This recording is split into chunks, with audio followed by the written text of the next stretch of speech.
This is a short video to show you how to set up the new booking control in the 2020 StarTurn release. Go to the booking control icon and left click.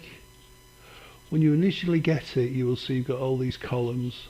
So let's remove columns we don't want. So for this layout, I don't want city, I don't want county, I don't want agent, I don't want type. I'll make this one a little larger, which is mismatch, which puts the thumbs up, or thumbs down should I say, when an act and venue are mismatched. I'll get rid of budget, will work self-contained, stretch comment out a little wider. I'll then right click on any of the columns and save layout and call that default. If default doesn't come in, call it default or change it to whatever name you want and click save.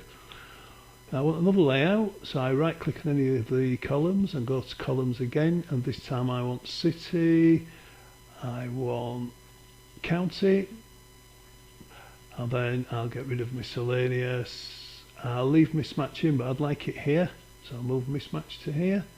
Then I right click, save layout, and then we'll call this one location,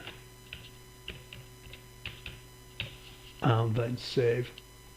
So we've now got two layouts. We've got location and default. So if I load the layout, I can load location, I can right click, load layout, I can load default.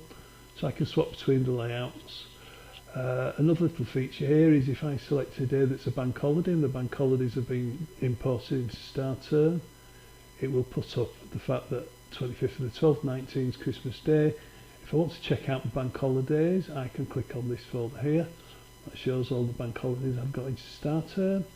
And then the other thing is, don't forget, you need to do the exact same thing on this side, decide your columns and save your layouts. Once you've done that, you're ready to go with the booking control.